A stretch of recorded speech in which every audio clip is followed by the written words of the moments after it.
Welcome to this episode of Design to Connect. We're very excited to start a conversation with two very humble and interesting people from MHS City Lab, Marco Ferrario and Rakhi Mira. I'm so sorry if I destroyed your names. I hope I said them correctly. Yeah, I actually had the chance to work with this team, MHS City Lab, and they are amazing in the work that they are doing and their approach and their vision. And more than that, they are also super humble and super fun to talk to and be around. Yeah, thank you for having us.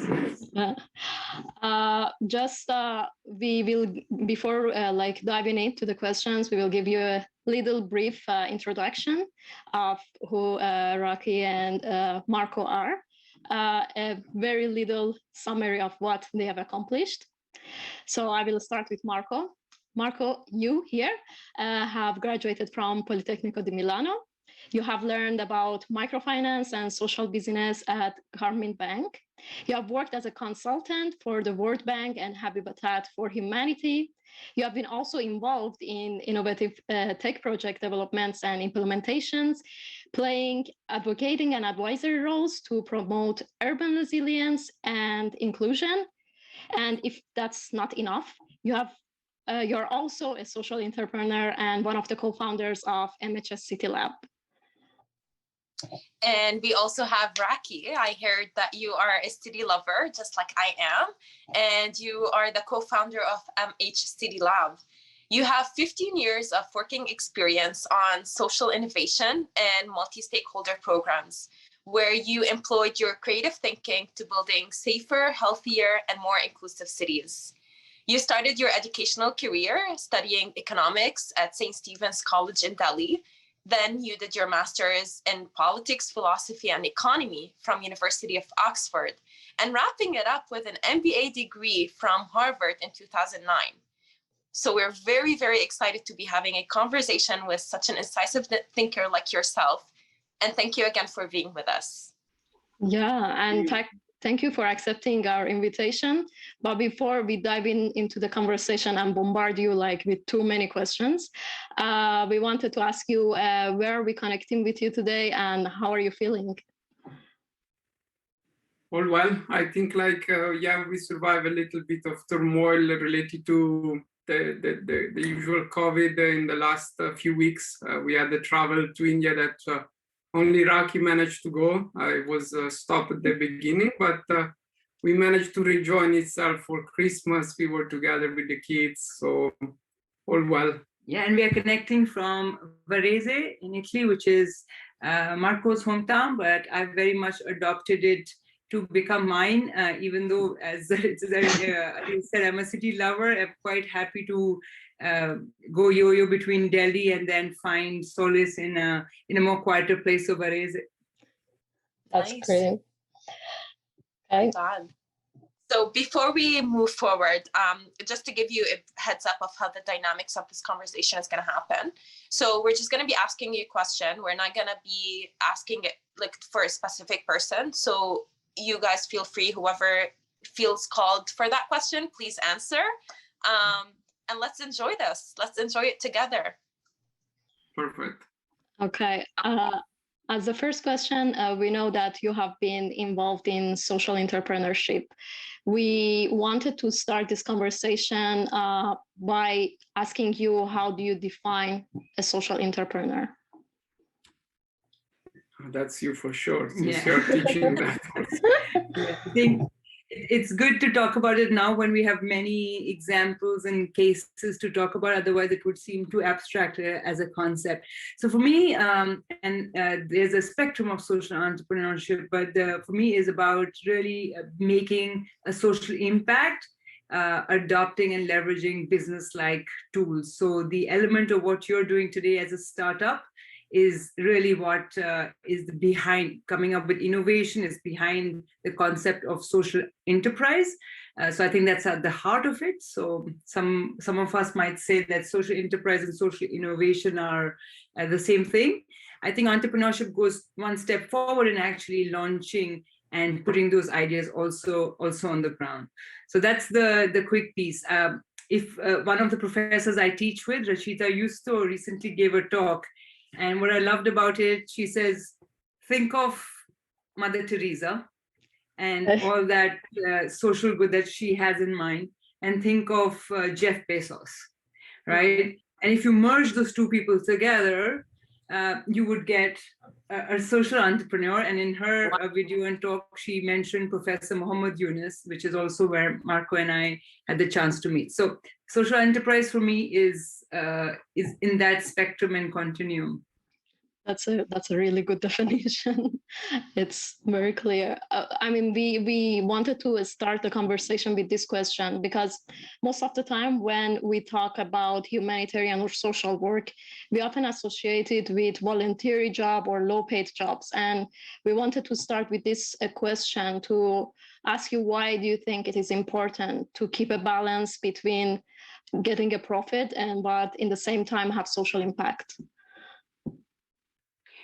I mean, Marco can add to it, but it was interesting. Sometimes I'm in the classroom and try to take approaches, and this is really a debate and discussion, right? To say what makes Walmart or Uber, I mean, would you classify them as a social enterprise? Where do you draw that line on the curve? Because that's also providing a public service. It's also in heart and essence making access to goods and services that perhaps people could not afford. And I think for me personally, but also professionally, we go back to the crux that you're looking to tackle a social problem through innovative lens that also are based on sustainable revenue generating models to be sustainable. So in that sense, for me, the distinct is clear, but I know that it is something that is still quite debatable in the sector. Yeah, and I think that for us, like Rakhi said, we met at Professor Yunus' office, that is Grameen Bank in Bangladesh. We both went there for an internship after we graduated.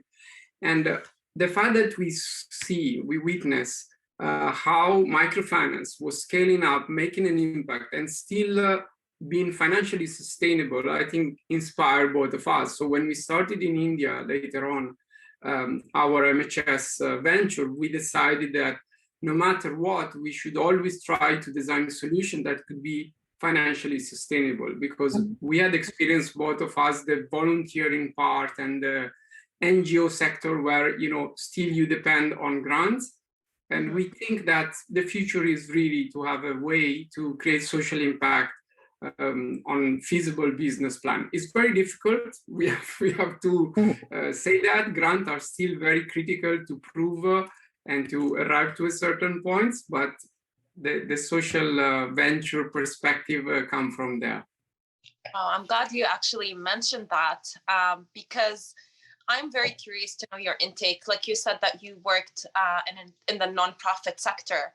So I'm curious to know your intake about how do you feel with the negative connotation or the stigma that we have around the nonprofit world? Like, I feel like right now, the world, that every time you say nonprofit, they always associate it with something that's negative or something that's not really doing good for the community. Like, the community doesn't really trust. There's such a mistrust between nonprofit organizations and the community that's the organizations is working for. I'm just curious to know if you had an experience like that, or if you share the same thoughts and feelings around that idea. Not for me to the extent that I think what you're saying is about just in terms of the level of transparency and maybe the level of, like you said, trust that is generated. But on the flip side, civil society and nonprofit organization or non-governmental organizations actually have a lot of trust of the community because of that social service bent. But I do understand it from the perspective of being more a channel or being less transparent in their work. So my experience actually with nonprofits or NGOs was really positive in that sense of being with. I think they were the first ones to respond. I was working in the post-tsunami response in the southern of India with Care International, and I was there for a year and a half. So in that perspective of being the first to respond and being able to be that trusted partner of the government as well as community, I found it to be a great intermediary. It's interesting that you are maybe also sharing the mistrust side, which is probably the double-edged side of the coin of trying to understand when does that role then become a role of mistrust because of what levels or what factors and what phenomena. Yeah, I think Adil, this is like this is also like a perspective shift, because like Rakhi comes from India, where there are lots of NGOs, and again I think in Bangladesh there is the maximum number of NGOs, so people really trust them, and you can see this good. But then maybe also for me, that I came from Europe, I had this feeling that at a certain point, and you repeat the story, there is like some bad story about NGOs, and so everyone start to doubt, and people is afraid even to donate because they're not sure about. And this lead to I mean, we could talk about this, about only 3 podcasts about this, but lead to a series of problems. Let's say that there is no legal now also classification that is well set for like company like ours. So there is still the difference between non-profit and for-profit. But to be honest, now there is all a category and a various level of organization that are in between. And yeah, I think like as a person, there are some that are really be good, and some other that despite being person or NGO are maybe not operating in the best possible way. I completely agree. And I think that's why it's good to have conversations like this for us to understand better, because the same idea when you said, Rakhi, like where to draw the line between what is really a social entrepreneur idea, it's the same thing with like the nonprofit world. It's like when can we say that this is a good organization that's doing good for the community, rather than having an agenda for whatever reason it is. So let's take a few steps back and go back to how this whole journey started for the both of you. And we would really like to know how this started, and why did you decide to shift your work into the humanitarian sector?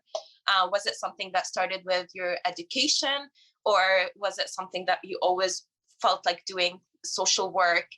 And if there was anything in particular that you felt that was hurting the society, that you felt you wanted to work on? I know I just bombarded you with like 4 questions all at once, but I guess they can all be like under the umbrella of, please tell us more about your journey. And yeah, and where did it all begin? Now, since Aris already told you that I've been working in the sector for 15 years, and without giving away too much, I didn't have that first or second career. My first and only career just after I graduated in politics and economics from Oxford was with microfinance.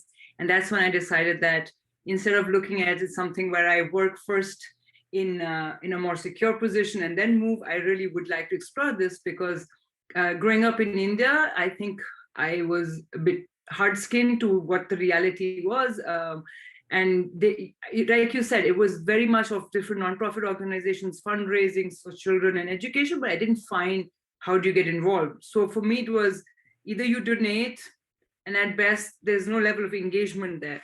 And I think perspective helps, right? When you're in university and you have these conversations that we are having, and you have it with people with different interests, different backgrounds. You mean when you went to Oxford? Yeah.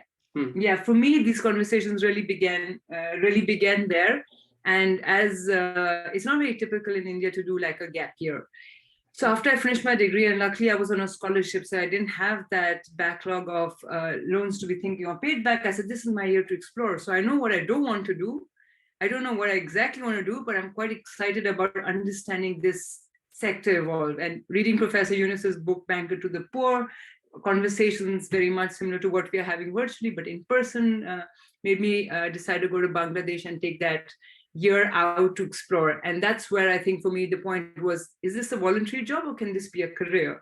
And very soon realized that I'm excited enough to want to engage in what this is, whether it was called social enterprise. We didn't even know what it was called, but it was enough about people trying with a very problem-solving mindset, coming to look for long-term solutions. And I got quite excited about that. Wow, very nice. Very interesting.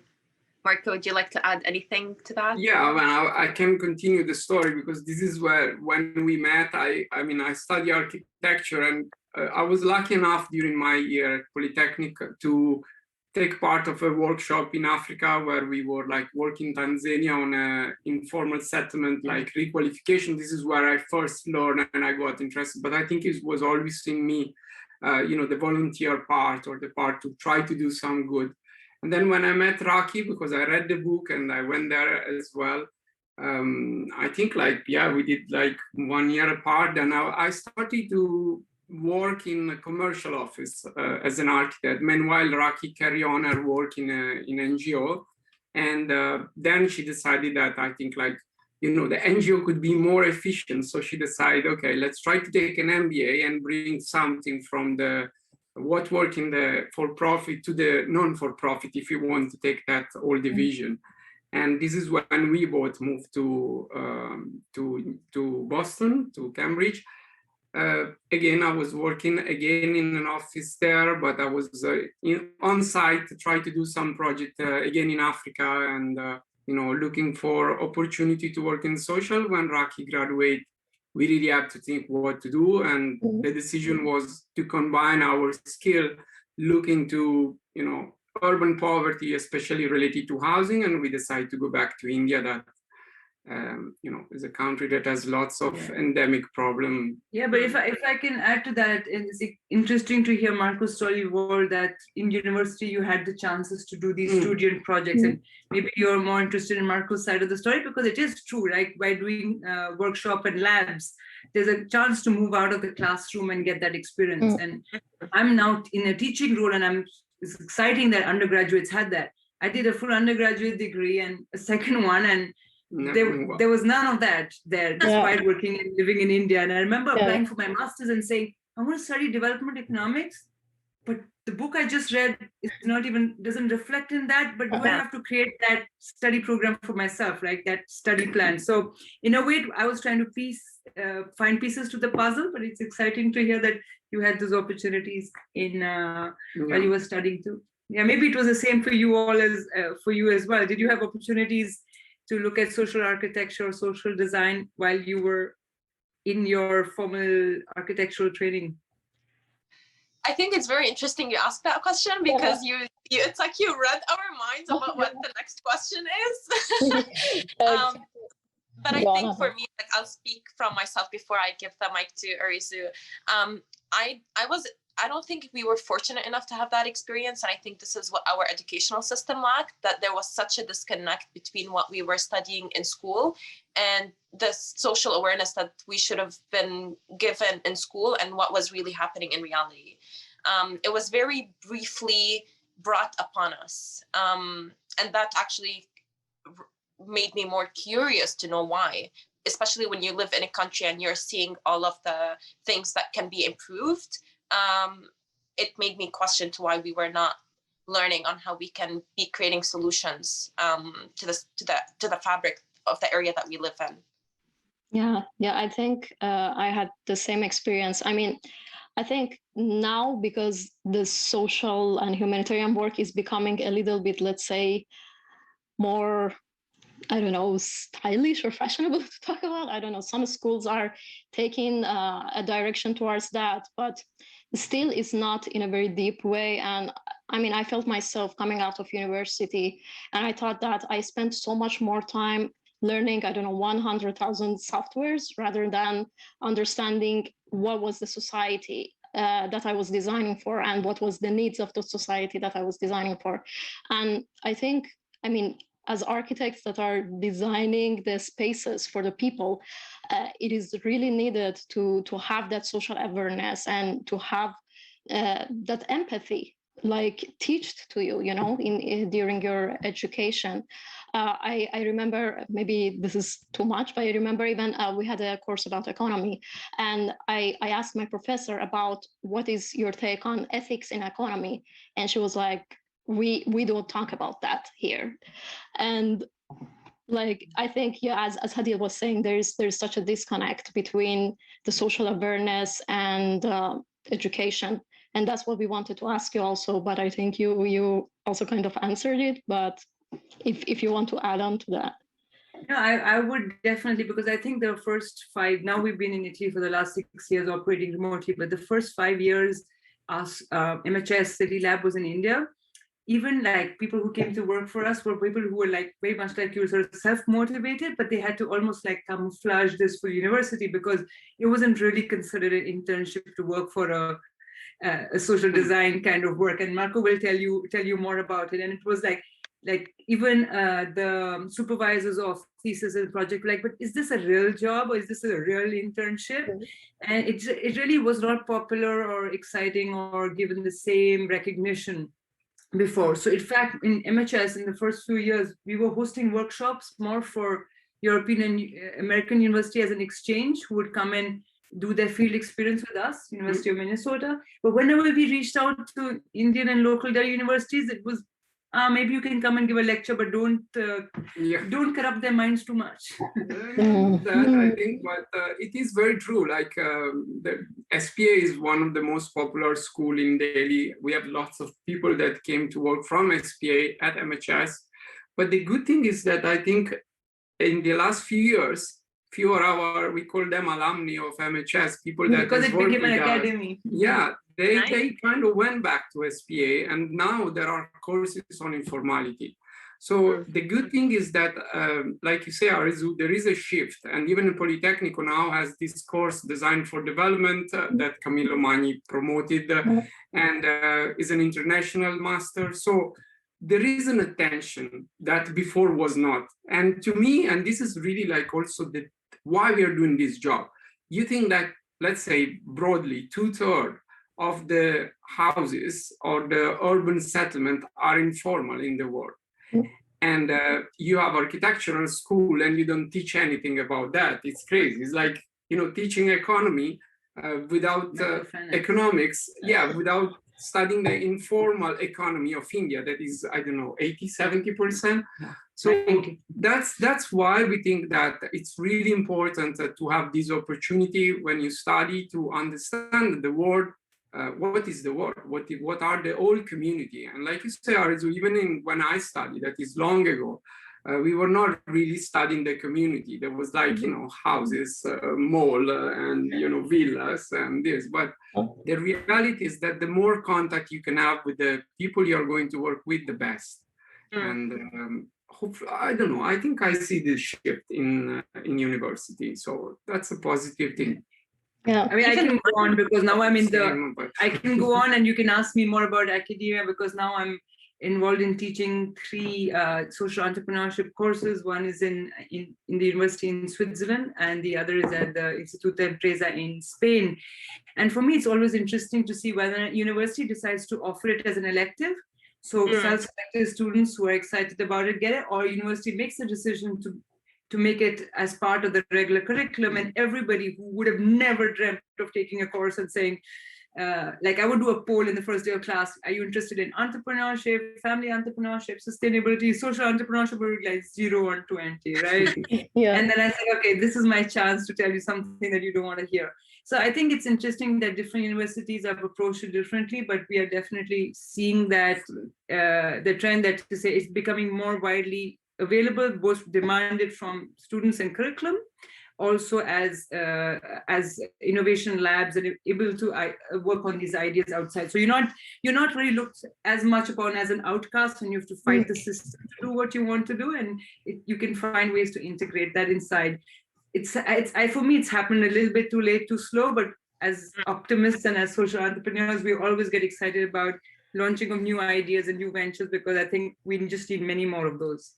I agree. We're starting somewhere, right? That's what's important. Might be slow, but it's starting. And this actually leads to, I'm curious, because you've had the experience to experience the cultures of different, like in different cities, and you've experienced the Western world and the Eastern world. And from my experiences, I see a lot of differences on how things are being run. For example, like in Toronto, rather than from like Lebanon, like a more conservative area that I come from. So from your experience working and teaching in different areas in the world, did you find that there's a common element that all cultures are in common, or there's such a disconnect about something that we need to be more aware about, so we know how to approach a certain problem? especially in our educational system? So like I said, I haven't taught many places around the world. Yes, I have interaction with students from most parts of the world, and maybe the two main engagements have been European based, and the others have been mostly as in guest lectures or in short workshops. But I would say there is that red thread connecting everybody who's been engaged on the topic and see that this is the spot of where we are also engaging, interacting with the reality around us, be it a climate change action, a sustainability issue, a homelessness issue. We can go into details, but there is a commonness in conversation that you will find that connect. I think, Adil, talking, it's really the space given, like that trusted space given to that conversation, whether in university as a outlier or integrated, is what is perhaps a bit different with different institutions and their focus. So less cultural, I don't know, from my perspective, more in terms of the style of organization. Like, for instance, I work a lot on experiential learning, so taking student and projects outside the classroom, going on a travel, immersing in field, and I think that's great learning. So whether you are a US university doing that in Lebanon, in India, doesn't matter as long as you're making that. Marco would add to this because he would say this one. I think that the culture where it becomes a bit over dominating and over empowering is when we are in an economic model where you say, like, if you talk of cities, the only way for us to grow and prosper is to become that Singapore, that New York, because this is the smart city, or this is, and then the entire nation tries to work towards that, right? In that way, all the courses are designed towards real estate development, the architecture firm. So you don't hear about social enterprise. Maybe it's hidden there, it's still there, but the main overall slogan or campaign just is too in your face to take it away. So you don't hear about it, you have to go looking for it. Well, thank you for that perspective. Marco, it's in India, it doesn't exist. No. I think that it's a complicated question. I think, like, if you only think about again, if you go back to architectural school, whatever level they are, it's like reflect on what you live in, the community you live in. And of course, like, the reality of a city like Delhi or a country like India is completely different than what you could have if you study in Milan or if you study in another country. Nevertheless, nowadays it's difficult that you graduate in Milan and you work in Milan. So somehow the university should be able to give you an understanding about process rather than context, because they should give you the tools so that you can understand what are the problems, because problems are everywhere, where the opportunity are, and so on. I think one of the limits that we have in our society that is, over-connected, is that there is still, there is not a fluid exchange of solution, and the result is exactly that until a few years ago in Delhi, they were not, in India, probably in many universities, they were not even talking about informality, and same in here. Or that, they still try at the urban level to apply master plan concept that designed 30 years ago for country developing at a certain pace, in country like India that are developing at a much faster pace. So, again, long conversation, but I think that the innovation need to also happen and fast in education, and especially, architectural schools that are what are building, or the fabric we live in, should be ultra connected like we are. Yeah, definitely. Talking about different cultures and different countries, you had experience in different countries, and one thing that came to our mind was that how much effective was those experience in starting MHS City Lab?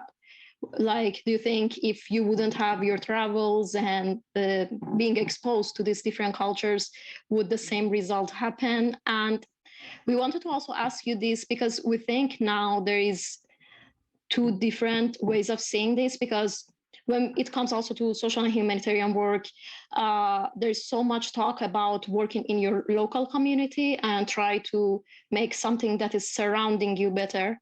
But also we know that it is really important to be exposed to different ways of seeing things and solving things and experiencing things.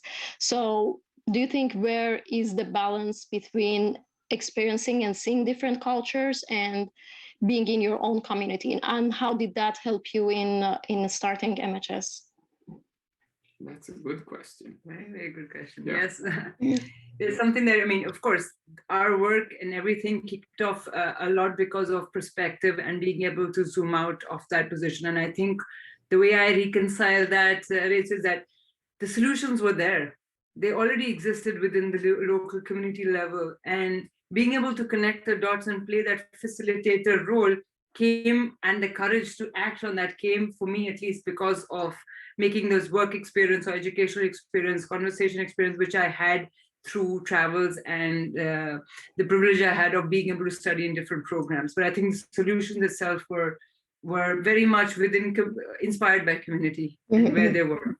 So it was just trying to put that together and trying to, like you said, make that, like, continue to make that snowball effect role to say, okay, we need an enabler, we need a catalyst, and are we ready to play that role?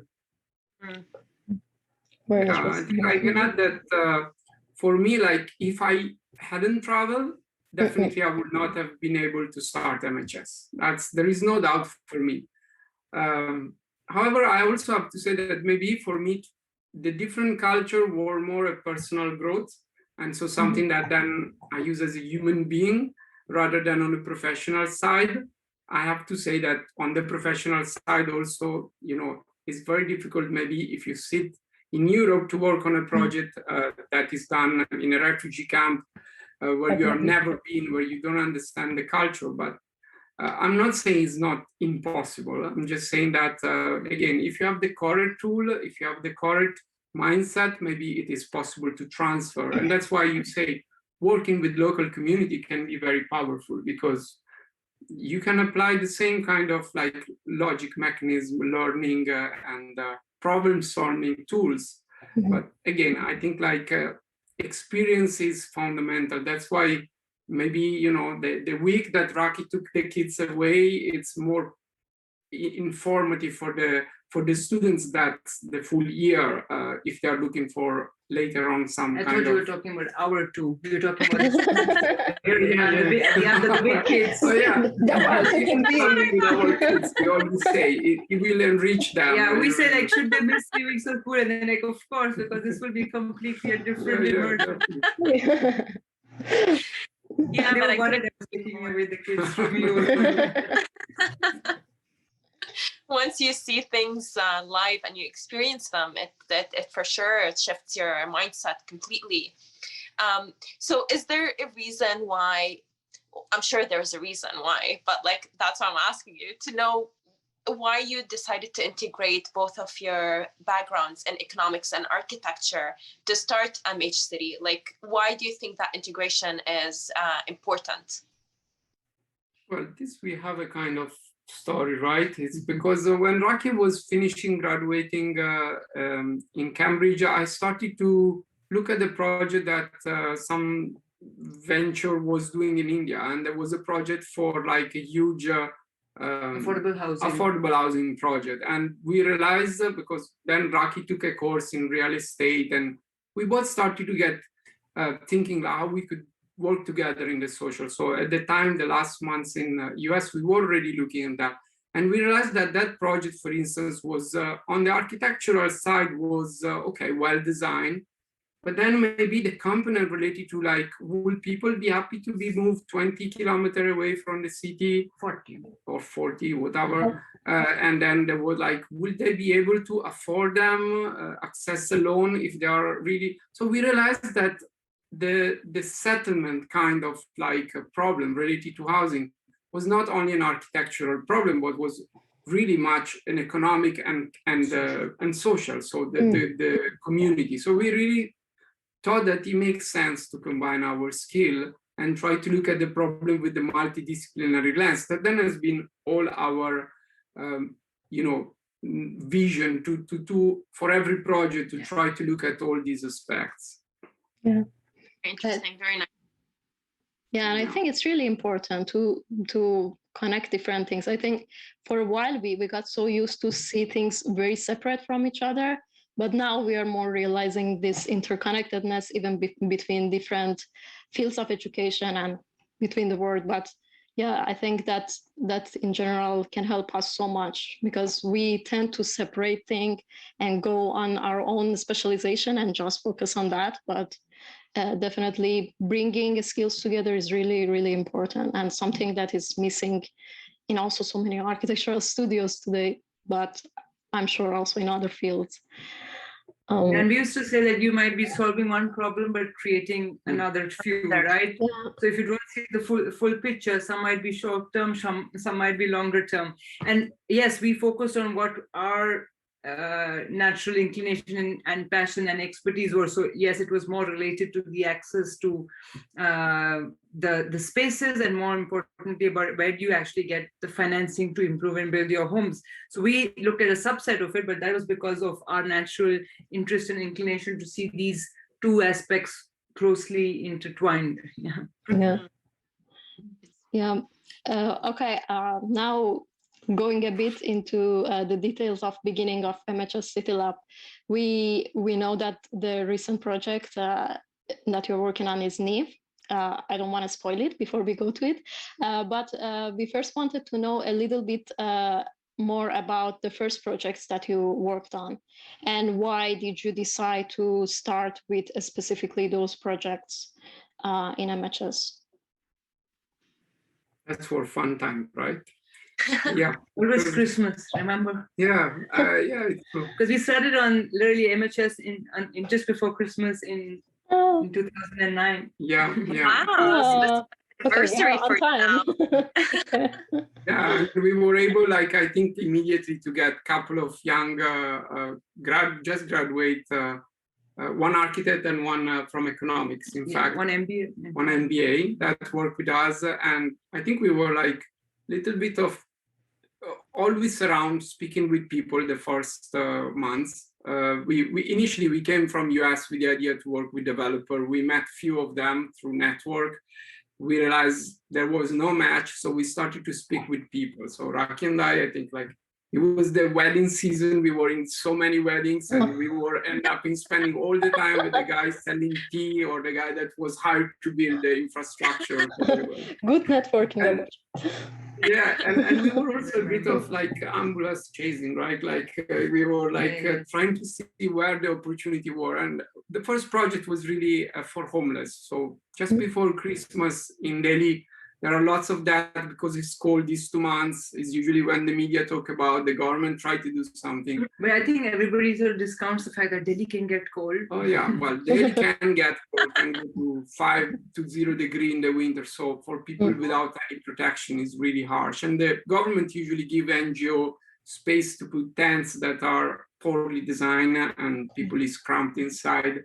They're quite not really healthy inside the environment. And they are unused. Yeah, and so eventually people prefer to stay outside. And so, yeah, the first project was like a modular shelter. We designed over the night, I remember, like an idea of a modular shelter that could be built with bamboo, with canvas material that was already used for the other tent, but in a better design way. And then Rakhi try also with Ravni to design a way where people could pay little bit to enter the tent instead to give for free, because it was a better kind of feeling. The government didn't let us do that because they have this bad mentality that poor should not pay. That's totally wrong. Poor should pay what they can. It's not that they have to, otherwise you can't again solve the problem. But nevertheless, that was one of our initial project that then got, I think, maybe on the media or lots of people talk about. And so we really start to build a reputation and lead to other projects. And yeah. And just to talk about social enterprise and connecting it there, while we realized that this might be a one-off project where it was an emergency situation where the NGO as of yesterday wanted to see this structure set up, the idea was to say, what can you do? So what are people's existing reality? And it was that what Marco was saying, they prefer to stay, many of them, and always it's hard to stereotype. So let's say a 30% of the population who was able earning men who had come for seasonal work, ready to work in weddings, to work in there was the Commonwealth Games going on. So they had come as single people from villages for the period of the winter, and they would go back. They were playing a person across the street to keep their documents because they had no place for a locker, and they were paying for entertainment. So they were like, there was very WHS. Yeah. So the entertainment TV, and they were looking for a place for a mattress, a blanket. So the idea was that if you are able to create a service for them, so not even paying to use the night shelters, but paying a service for that where their documents are kept safe, they have access to meals, and they're willing to pay a small fee, even if it's subsidized, it helps to maintain that shelter. What was meant to be, I don't know, Marco didn't tell you the story, but what was meant to be a 3-month period shelter ended up staying for 3 years. 3 years, yeah. Wow. 3 years. And at capacity, we had designed it for 100 people capacity. 70, and they were always above or 200. About double the capacity. So the demand is there, the willingness is there, but there's this hesitation politically to associate fees, and then as a result, maintenance and overuse sort of doesn't get carried on. So it was really for us a way to show the concept. We were, of course, hired by a local NGO that hired us as architects and designers to engage in the community. But we didn't want to just leave it at that. We wanted to also propose with government, how many meetings with government to say, you can do this for one, but if you want to do it for the 100,000 in that Delhi needs, let's create a we only did a new eventually, city. but the idea is that we could have built many more if they would have, consider a way to recover the cost. But that's another story. That I feel like you touched base. Like we had a lot of questions around that area, and you kind of summarized it to us in a very beautiful way. Thank you. But like you touched base, and you said that. And I believe one of the challenges you had was really working with the government or convincing the government. But did you have any problems with the community, like accepting your idea or the prototype? Because usually I feel like when I worked in the nonprofit sector, and I was working with low-income families, I always felt that they saw us as intruders to their space or to their lives, and we don't really understand them. So who am I to come and propose a solution? So I'm just wondering if you encountered challenges with the community. Can I say this? I'll give you 3 examples. Rakhi was working in a campaign where they were giving polio to drops to kids, and the community were scared that they were like making side effects. That there are side effects. Another time we work in a project where we were trying to advise Mason on how to build better, and it was in between. They feel threatened by us. They feel like we don't respect their experience, so it was complicated. And the third one is that we were called by a large NGO in India to redesign a redevelopment for an informal settlement that was initially designed by the government. And when the government presented this to the community, they really received stone, like people stoned them because they hated the project. We worked 3 months with them, starting, making meetings, asking what you want. And that eventually, at the end, they were super happy about what we were proposing. So I think like the answer is that it really depends how you position yourself, and it really depends what is like, I think, the awareness and how you build up the project. You can't shortcut that process of community participation. Well, I guess it takes. This is something that is like the point of the pyramid is building that trust with the community before starting your work, just to make sure that the flow will be good. And both of you, I think, mentioned, about empathy, right? If you are the one coming with the solution, then the ownership always will stay with you. And as architects, you don't want your solution to then sort of get changed or guarded, right? There's a level of possessiveness also with guiding design. But if you're willing to let go and let that convert into whatever final form it will shape, where nobody will have it, it becomes the ownership of the community. And I think that letting go of that process, while empowering, giving that empathy, and as patient, because it's not as easy for everybody to handle that dialogue, because you might realize it might not go anywhere, and being willing to risk that, but at the sake of respecting the communities has been where for us it's worked. Yeah. And like Marco says, when you've been parachuted in to solve a problem just because it needs to be done, and where that level of trust has not been there, you also felt that this is something that the community will never buy in an approach, and they will be happy to wilt you and make that very clear. Yeah. Yeah, and one thing extra I wanted to say is that it doesn't mean that I mean, this is like an argument that I went when I was trying to do a project in Jordan, but it's not that because you respect the community, you have to have the community design the solution. I mean, if you are the professionist, if you are the skills, it doesn't mean that the community has that, but you have to be able to listen and to propose. And sometimes, like in the case when we were advising the Maison, definitely we were advising something that we knew was better, but it was not accepted because there is also a social component and so on. So we have to be able to listen, we have to be able to understand their point of view, but it's not easy. It's not always easy. So, and I also remember there was a time where we were working in the mountain area. One of the few projects we had to do to get away from Delhi and get perspective and move out. Marco and the team architects were looking at an ecotourism, very small venture there where they were refurbishing or rehabilitating old abandoned homes of a village into an eco stay, and everybody was looking to say, forget the stone, forget the wood, we want to build a Delhi home with concrete, mirror glass. And this is where Marco is saying, if you know that for an earthquake zone and for the particular location, this is not in context, it's your responsibility as the professional, as the architect, not to compromise on that position, but find ways that the community also sees the value of what you're proposing and the why.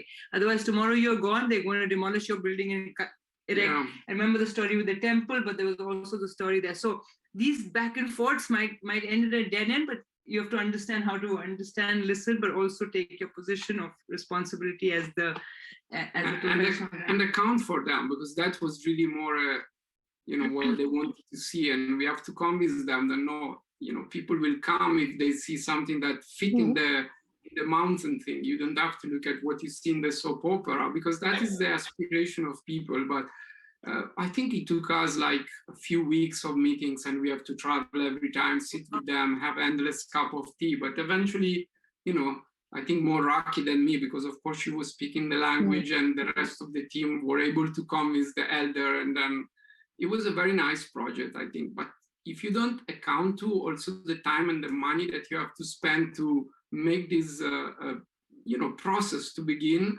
you'll be in trouble. So yeah. We need to have a separate episode just to talk about this, because I feel like I have so many questions I wanted to keep asking in that regards as well. But I guess because of the time, we have to shift and talk about something else. You are listening to Design to Connect. Thank you for tuning in. We'll be right back.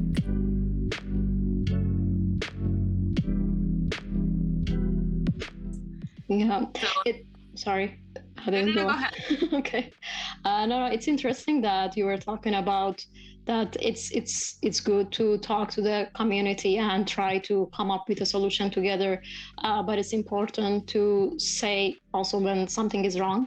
So we wanted to also ask you how important is bridging the information gap when it comes to especially informal settlements. And while answering this question, if you could also explain what is incremental housing and where can that kind of housing actually be found? I'll let you go, because if I start to talk about incremental housing, so this is like the test, Rakhi. What did you understand about informality? You know enough by now, I guess. Rakhi became a trainee architect in all these years, of course. So you can talk about the process easily. Yeah, and for me, I think what has been interesting is what you said, bridging the gap. But is the most important thing when we talk about anything in the spectrum of information is access, right? Right now, when we say we would like expertise, you know that your first level is going to the internet and having access, right? And I spent 2 weeks in Delhi with bad internet connectivity, and I really felt limited with level of access. So in that sense, I think what we are looking when we say bridging the gap on technical knowledge is less about saying people are unskilled and Masons are unskilled, and I'll tell you about informality, but more about saying how can you make access to information, yes, technical information, but access to information possible. So the context that we've been working in, and it's not only a phenomena in India, but in many different developing contexts or informal contexts, is that informality is related both to the process through which neighborhoods come up, which is reverse in terms of it could be informal economy where people are working in the informal economy, which is basically not recognized, not contractual, they're not taxable. And the second is the level of where people are actually living, the physical land goes through this gray area of informality, which means it's not really illegal, but it's not completely legal. So that's the way that's the 2x2 through which we try to market, is to say, are people in formal livelihoods or informal livelihoods? And there was important also from my point of view of access to finance. And the other point was, are people living in what level of degree of informality are they living in terms of where the physical housing? And now you take this house and you build it up and you multiply that by many thousands. The first settlement we were working in, we had about 40,000 homes. Became an informal settlement also because it didn't have access to basic services. So there you can start layering different levels of different characteristics of informality. But you know, when typically the UN has its 6 grades of informality, which it calls slum, depending on how many are tick marked there. For us, informality is really in terms of the location, the neighborhood, and how it came into being, and the kind of work and occupation the households are engaged in. Yeah, we even developed because we didn't work like the word slum, a more like precise categorization that we use even, in fact, for a project with the World Bank. But I think informality is really that, is what is not formal. And if you think about building, that is the part where, you know, you can't go to ask like a project approval. You don't have like a municipality or an authority that say, okay, this project is well designed, the structure is sound. And then especially there is no a monitoring system. So these leave a million of units eventually built out of this system, so in an informal way, and usually is incremental because of the nature of the access to the finance. So access to the finance eventually lead people to build one part of the unit and then adding other part, or the informality of the land lead to people to build precarious structure, and only when they have the security that they will never be evicted or demolished, then they start to build on. So this is it's a very organic, interesting process that's happening in many low-income and middle-income country, or you know, you can have informality even in European country. It's really like more related to the community rather than to the country, and exactly their finance kind of system that they are hooked to. Yeah. And the idea, you might ask, the idea was never to say that it's our mission to make informal formal. Like, are you looking, that may or may not happen as part of the process. It is more of a result of the many different ones. Services come, schools come, there is a tax system that it's formal, but it is still, you cannot give it a brand and label. So our mission was not to say, okay, you have to formalize this.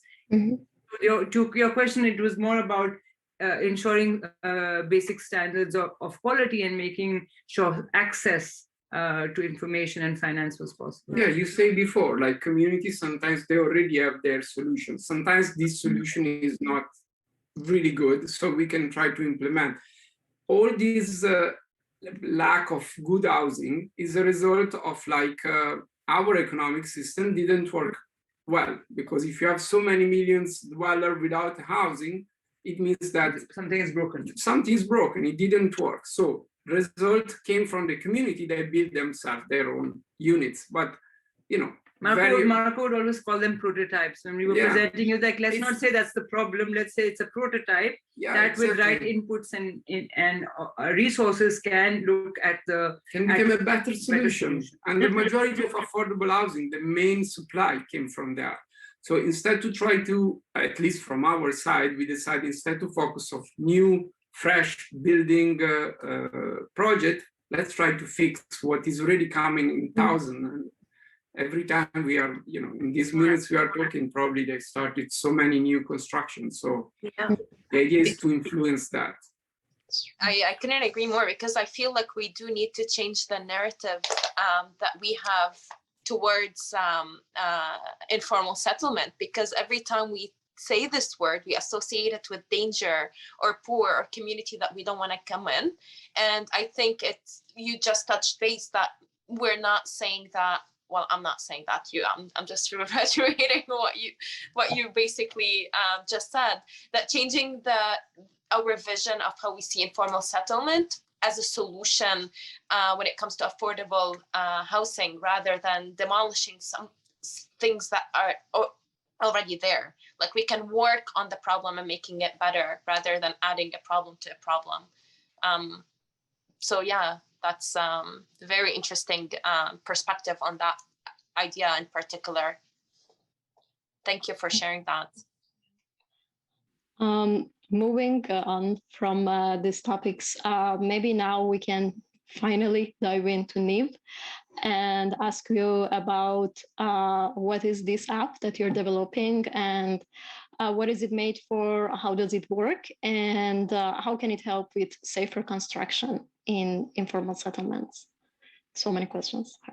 And also you want me to start again, because I'm on my test number. Go. Okay. The piece which I really like and is how I make sense of it is because, of course, Marco will tell you about the experience the other sectors have had and why Niv came into being as the digital platform for housing. But the way I see it is really the midwife of the architect.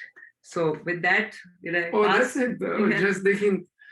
Yes. Yeah, okay. That's the story that I like the most. Like when we just say that we have like millions of units that are getting built by people, and usually it doesn't mean that maybe the owners build the house, but it means that you call the cousin, the brother, someone that they know in the community that come from the same socioeconomic background. But in country like India, architects and engineers are not available to this segment of the population for socioeconomic reason.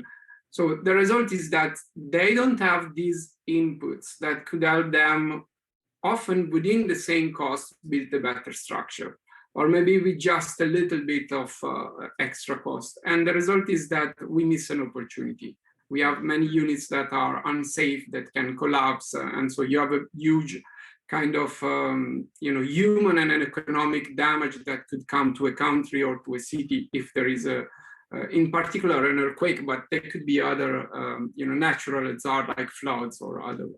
And design could solve that. But if you don't have people that provide this design, you are not able to achieve this standard. And that's what we tried many years ago, to go door to door and try to give this information. But we have the problem we say before, we have the resistance of the mason and the homeowners, why we should trust you. And especially it was not scalable. It was very expensive to hire local architects, and they were leaving, then engineers, same story. So we came with the idea that Rakhi say midwife, because in the health sector, eventually they use mobile technology to train local social workers to be able to understand, detect, identify maybe the more dangerous case, and then they were calling maybe the few doctors available to solve that. Or even through the mobile technology service, they were able to give information that could save lives. So, you have a huge area, 3 doctors, and the mortality of childbirth is very high. Then you introduce this, and you immediately decrease that, and you have a big social impact. So that's what we are trying to do with NEAR. We developed this tool that is able to provide customized inputs, like technical inputs, house by house, project by project, that is not a manual, because it just gives you what this project needs. And the idea is that different player could use it, like definitely masons, but also like agencies that are already offering housing products, and then you could go think other stakeholder like company, material company, because when you use a technology that has no cost to produce the output, and I mean, aside the fact that you have to develop, but once it works, then you have no extra cost to provide this information.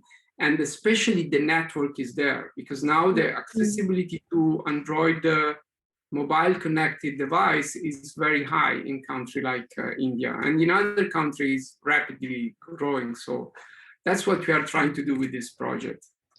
And if I can add two things from the financial perspective, it's a techno financing tool. So in the sense that a person would start a house and say, I just use what I have. And this happened with our, like if you saw Marco's TEDx video, it happened with our babysitter at home. She sort of borrowed some money and started to build, and then it didn't finish. So she borrowed some more and some more.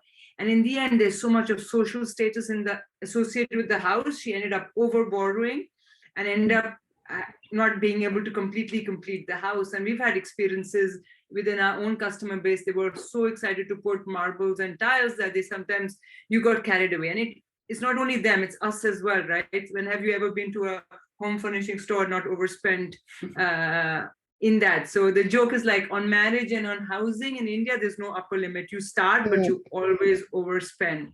And could there be a tool that gives you a cost estimate that even if you overspend, and it becomes like a budgeting and a financial planning tool. So it's not just a ballpark, okay, this is the X amount you spend, but it also gives you a sense. And so if you're overspending, you're conscious that you're overspending, and you know that you might give it a rethink. And that was important to the financing institution that was supporting it, but also hopefully for benefit of the end user that can support their own expenditure. So in that sense, it's a techno financing sort of a tool in itself. Brilliant, very brilliant. It's amazing. Really. Like with everything, we know we should, but do we really want to know how much it will spend? So the point of awareness is that we know it's good for us. We should be doing our monthly budgets, and we should be managing our personal finances, our housing finances, all this in a certain way. So it's good to know. But at the end of the day, how many of the households firstly have access to this or not? And this is where I'm aware that it works, that we both need to build awareness with the organization that we work, that this should be accessible to them, the details. And the second is that there is also greater familiarity in looking for this information. Yeah. But it didn't exist. This is one part of the solution. We are not solving the problem. It's not that, I keep saying, it's not that if we put the manual on how to build foundation and the column in the hand of the homeowners of the mason, they follow that. But now we don't even have a way to give them information at scale. So we started with solving that, and now we are working through project pilots to understand what are the other incentives that need to come, so that we can ensure that these are followed. Yeah. I don't know, in our journey, if you mentioned that Marco and I, after we took a sabbatical at year 5, before we decided how do we scale up this approach of supporting informal housing, Marco went to work with the Habitat for Humanity in the Philippines in the post. Wow. In fact, we talk about it now, there's a typhoon there now, but this was 7 years ago in a typhoon Haiyan, which had struck near the islands of Cebu, and he was there for 6 months working post-disaster, post-impact. And I had spent time completely oblivious to the housing scenario, but of course very engaged in post-tsunami. And you see that after a disaster, a lot of training happens, a lot of Mason programs coming. And every context, I have witnesses as well. You have printed manuals that are left in the community to say, if you're building a school, if you're building a house, do this. But how accessible is that? How referable is? How dynamic is that? So we know that it's important to build those manuals, but have we gone to the next step to make it customizable and accessible at a more individual? It's good that you mentioned that, because that's what's happened. And if there is a disaster, people start to rebuild immediately if they can. And usually they rebuild the same if no one informed them on how best to rebuild. And usually there are not 1,000 architects that the day after are there to advise everyone, or engineers. And again, that's where we think that our tool could provide like a solution.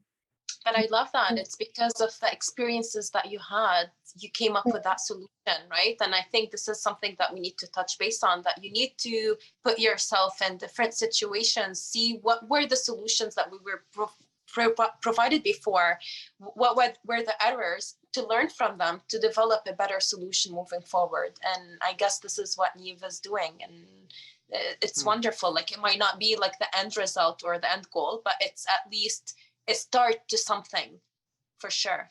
Yeah. And we think it's really amazing that you're doing this and you have developed Niamh. And I think it really can help to empower the communities to have the access to the information themselves, to build let's say, safer and better future for themselves. But one question that I had was that we are talking about a context that is in a developing country, and maybe there is like the informality and like maybe lack of control over the roofs sometimes make it easier to empower the communities. And something that is always in my mind is that how can you give the same amount of empowerment in a context like Europe or Canada or America, because you can't go and just build with the community. There is so many borders that limits you. And this was something that I was thinking about. And if you have any opinion about how we can empower the communities that are living in the developed countries, because we know shortage of housing or homelessness or all these problems are not only the problems of developing countries, we have it even maybe more in the developed countries. So what do you think about that? Well, Marco thinks about it. I can give you a more high level, like sort of abstract idea in terms of really trying to engage with what we call the systemic issue, that it's too rigid, or the systems are very like the laws, the regulations are very much enforced. And maybe, like you said, we have so much gray area in India that proposing a solution that is outside the ambit is okay. So when Marco thinks about it, I will tell you that for us, we always try to tackle a problem bottom up and top down at the same time.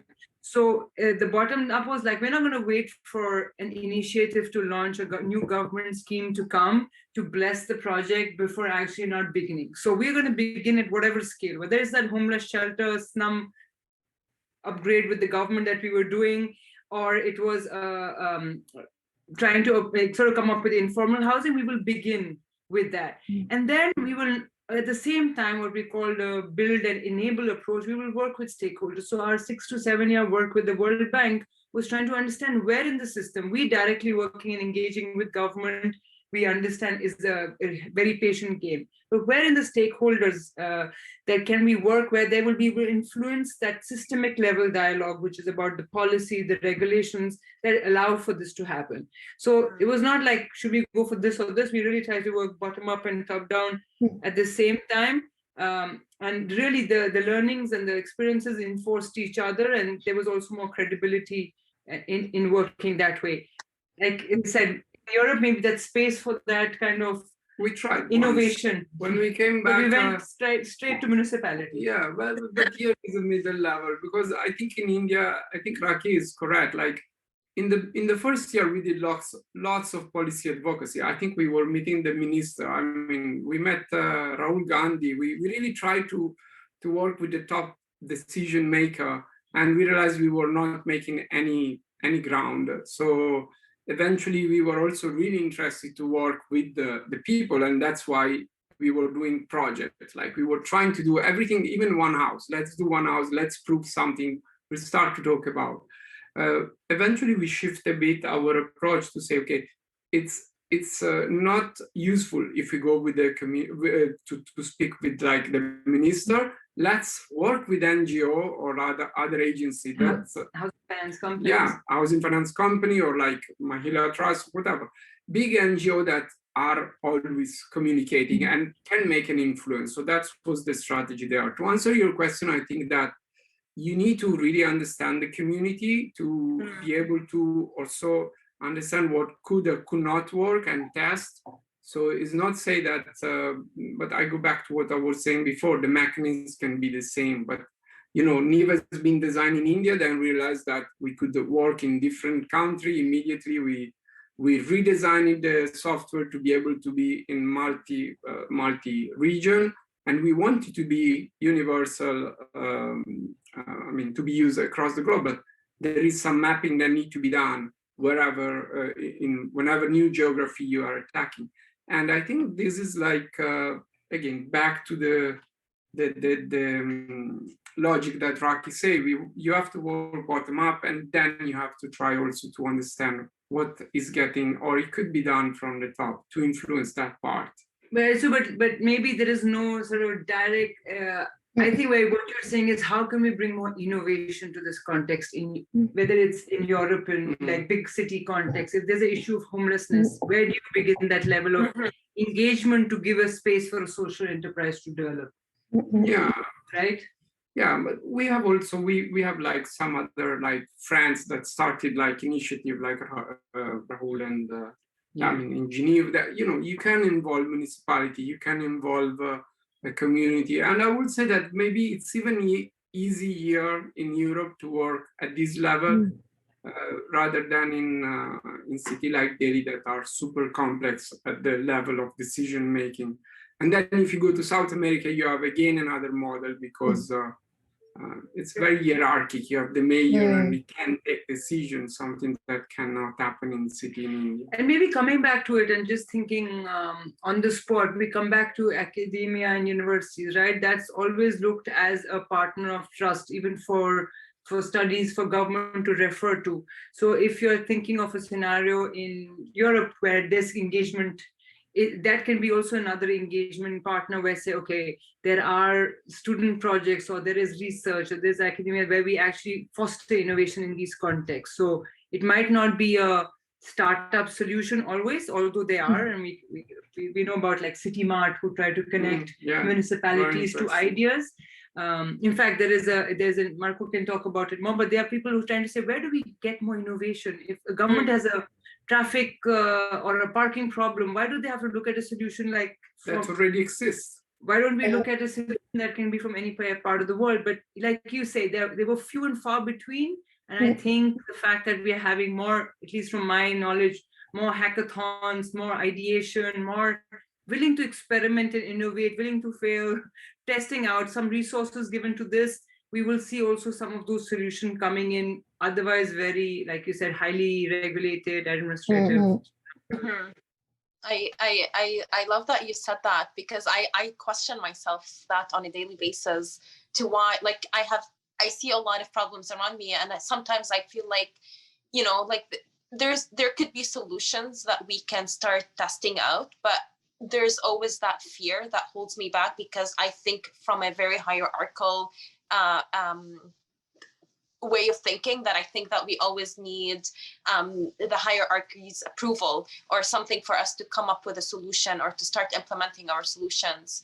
And I think working on shifting our thinking towards that, like you said, like starting from the bottom, creating small connections, getting to know the community, is something that where you can start from. At least you start from somewhere, rather than just saying that no, because you don't have a connection with a certain municipality or a person, and then that creates fear and rigidity, and then you don't go expand on your problem, like your an innovative idea. So thank you for that. It's making me reflect so much right now. So thank you. Yeah. And I guess like we have to wrap up, because I guess we've been talking for almost more than an hour. Wow. And Arizu and I were debating whether we wanted to ask you that question or not. But I guess since COVID became part of our reality, we cannot not ask you about how COVID impacted you and impacted your work, and how, like, what are the positives and the negatives that you took out of this pandemic, and how it affected your, like, do you feel that the strategy that you had for MH City Lab kind of shifted now that you've explored what it feels like to work online or with COVID? Well, yeah. It evolves, the thought process evolves, Yeah. but we can share with where we are now. And I mean, yeah. starting from the fact that COVID has been a disaster for so many people and so many, economy and country. On a personal level, from personal and work level, I have to say that I think personal level, we tried to took out the best. Like when we started, I was in India when it started, so I have to came back rushing here. Rakhi, I think, was in London with the kids. She came back here, and then we stayed together. We tried to really take the best of it. But on the work side, unfortunately, it impacted us, I think, negatively, because 2020 February, I was in Ahmedabad. We will start training. We had the first kind of stable version of the software and the app, and we will start working with MFI, NGO, and we were having many open conversations. The idea was to travel, and I was just back also from Mexico, where there were interest to use it. And then all this ceased. I mean, we everything got stalled. So even like the grant that we had to be rethought a bit how to use it, and we definitely lag all the opportunity we had to experiment on field. So I also have to say that while I see the opportunity to, again, design can also influence how the airborne disease are transmitted in a house, or how you can separate. So you could also have an impact on like mitigation on COVID through design, and the app can again provide this information. But we really didn't want to, to use this as to say, okay, now we are doing a COVID project. Our is not a COVID project. And I mean, it's been complicated, let's say. So that's lead us to a problem with funding, to stretching our months where we will cover. Working remotely for us was not so complicated, because since we were doing the development of the software here and the implementation in India in the past initial years, we have been quite used to be working two offices, one in India and one in here in Milan. But I think now, every time we restart on field, we got stuck, and then now we have to raise more funding. So yeah, to answer, has been COVID complicate quite a bit our work at MHS, especially for the NIF project that is our focus since the past few years. I'm sorry to hear that. Hopefully those challenges will bring better and brighter days for NIF and for the project. And for I think like you have to see the silver lining, but I think Marco is right, because of the stage of the project and because it has to be so grounded and so hands-on. The experimental stage or the piloting phase is really the phase that you need to be on field. And if you were to just sort of look at this a little bit more further on, if the project is something that is already adopted on field, then it's perfect to have a digital tool where people don't have to actually do door-to-door visits. So it could have actually been leveraged quite. In fact, one of our partners tried to leverage a tool just to hear and get customer or household information and see what is happening. A lot of the organizations, especially the community-based organizations we work with, diverted resources and completely into basic services at that point. But we all know, and that's why we remain optimistic, that all of us are now really spending more time at home. Home becomes an important part of the investment we make, and digital, because of last mile, will be there. It's just the timing, as Marco said, has been very unfortunate for that project. But there is opportunity. I like what you say. There are opportunity. Like one of the company that I'm following that I really like, it's called Tala. They give small loan. They're not our partner, but I like their approach. In fact, they increased the number of users because digital was the only way. You couldn't go in the bank, you can get out the house, and you need the access to finance. So we think that, again, it disrupt our capacity to prove the tool, but in the long term, being digital, also being able to provide technical information can be critical even in case like that. So, we keep positive, and Yeah, and for me, I think the personal sort of the move is like, while the MHS project is a project where, as you know, it requires this dedicated field army of field people taking it on field. I've been now mostly working with the universities and in teaching roles and trying to connect that concept of entrepreneurship and innovation in different aspects of university. And for me, like, I think it's a question you had asked in the beginning, like, also for a person to get motivated, right? I've worked on many different social enterprise projects on agribusiness, on microfinance, on housing, and to see locally the issue that you say, Adil, walking by, like on migration and on refugees and looking at entrepreneurship, that's the piece which I see is calling out for engagement. So I'm quite excited to explore that. I'm curious about understanding what entrepreneurship in Europe means in that domain, and to see whether all that experiences, lessons can again be reconnected with different markings overall. So it's never a dull moment. Yeah. And you also mentored a couple of projects about hackathon for like COVID solution, right? So that was also part of the new kind of experience that came. Exactly. For us, like I was a practitioner in the classroom. Then I took the students out. And during COVID, where do you get that sense of stimulation from? And to be of service also makes everybody feel good. So during the first lockdown, when I was working with the Swiss university, we were working with student teams that said, how do you actually respond? It was called the Versus virus. So there were, I think, about 2,000 teams that came together, university or even in Switzerland. Yeah, in Switzerland, who try to come up with solutions for the elderly, for the young, for parents with young children at home, groceries. So people really have this wish to contribute, this wish to give, and these kind of extreme circumstances force us to think of outside our typical work family roles. And I would have not thought of it because we were dealing with so much ourselves, but it was a interesting larger community to feel part of in those moments. I couldn't agree more. I'm very excited to see your reflections on that. Maybe we'll have another podcast to see your how your perspective changes. Yeah. Once every Friday, which day is today? Would be great. Weekly MHS. But it's so interesting, and thank you for sharing your ups and downs and like being vulnerable with us. It's really important to see both sides of the story, both the success part and the parts that are actually hard. And that's something I think that we also feel as the younger generation, because I think like as you have experienced, you have been through so much experimentation to reach where you are. But I think in the culture that we live today, it's very difficult to just experiment and get the courage of experimentation.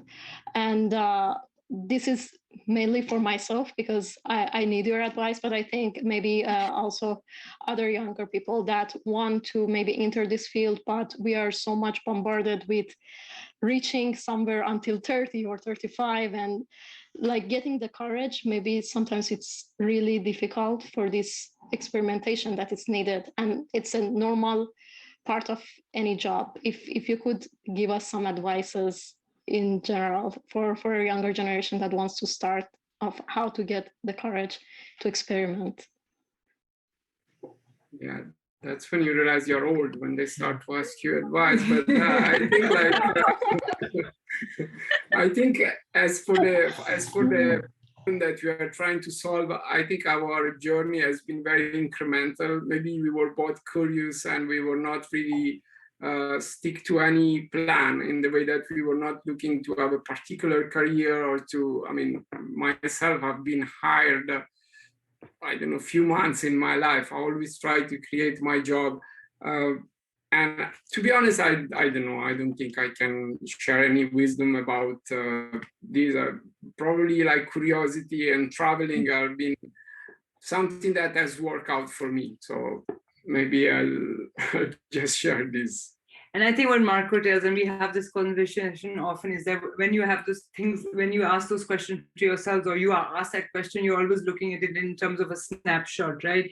But when we look at the first 5 years of MHS, when we were in India, and the amount of energy. We used to call it the MHS Academy, right? Because we had so, like, always a bunch of 8-10 of us, which were, depending on the nature of the team, willing to experiment in a certain place. So we felt in that moment empowered to experiment in that particular area, depending on the configuration of what we were doing and the team. And if I was to look back now and think of others, I think Ashoka, you might have heard of Ashoka. They're the first ones who came up with trying to define social enterprise before it existed, says that everyone a change maker. So you can maybe be a change maker really in terms of, okay, I'm a startup and a change maker, but you also find that moment of change that you feel you are able to influence in that immediate context around you. So it's different. Even a few hours volunteer. Or... no, in terms of engaging and responding to an issue that you believe in a very like sort of in a systematic way. And the way I think I have found it, because I will not deny the fact that when I graduated from my master's, and especially when I graduated from Oxford, the idea to actually go into a banking or economics job, even for myself, on me, I come from a family of professionals in accountancy. So it was very obvious that if you studied this is what you'll do. And I think for me, finding that the community of people who were firstly meeting the Ashoka fellows and other interns who were trying to find this social enterprise animal in between and trying to find it, means it's like you both together to say there are many of us, despite we are in different parts of the world, and this is what we are seeking to do. And even this dialogue is a change, is a call to action. And that gave me those mini micro steps, made me then feel very confident in launching MHS 7 years later, where someone would have said, Rakhi, you both are crazy, you're risking too much. But at that point, there was no turning back. But the first time I remember that I made those first experimental steps, I had to go away from India. I had to take baby steps. It was difficult to tell friends and family what I exactly was going to do in Bangladesh. It was very incremental, and I tried to find a support system more than taking that leap. And that leap later on felt so natural. Like Marco said, we don't think about it now, but those initial steps, I remember, was like, I don't even know what I want to do, how to explain it to somebody else, or what this takes. So I think finding that support, mentorship community was super critical in those early days. I thank you. Wow, it was much needed to hear that as a reminder, like not everybody is going to understand what you're doing, and maybe not everyone is like you might not find the right words to explain where you're at right now when you're experimenting. But I think we just need to be okay with the idea of experimenting, and knowing that not everything might work out, or like not everything is going to lead us to where that idea of work should take us. So thank you for sharing your wisdom thoughts. I don't think age is the issue here. I think it's the fact that you just have more years of experience, and we're learning from that experience that you both had, because again, like I said, that's how we learn and we grow. So I want to thank you so much, the both of you, for such a humble and fruitful conversation. I feel like we touched base on so many different topics, and I think we had so many other questions that we just skipped because of, unfortunately, time.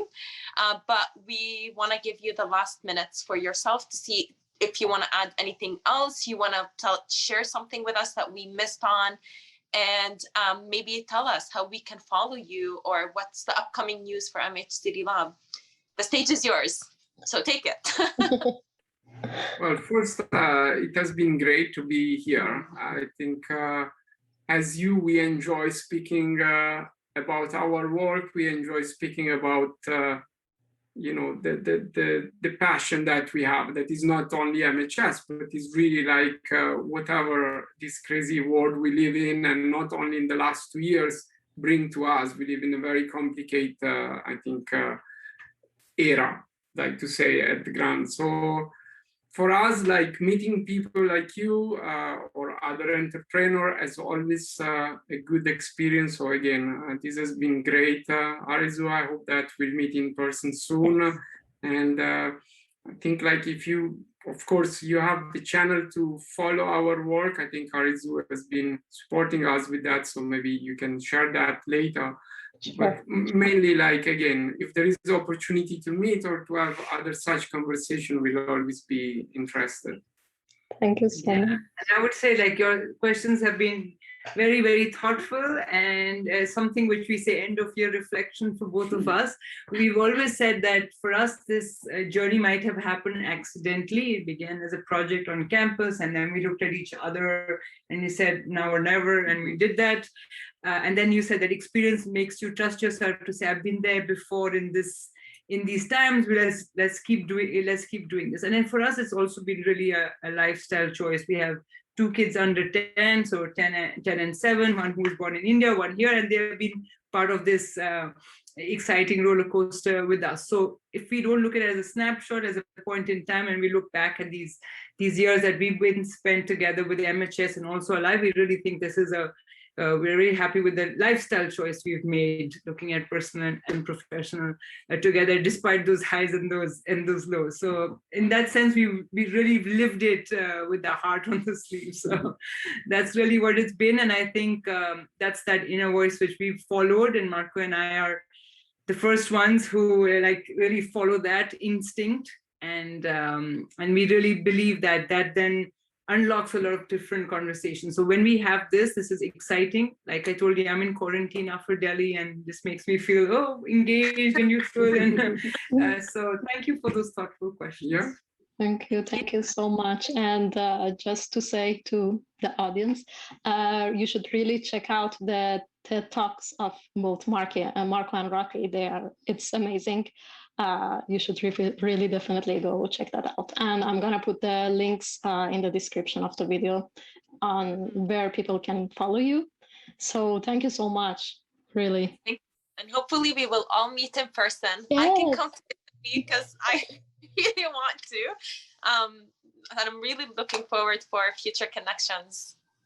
Perfect. We also look forward to see where you will go with this. So all the best. It's a great initiative, and really, again, grateful we were part of this. Thank you. Thank you so much. I guess now is the end. Now we can I'm gonna stop. Well done.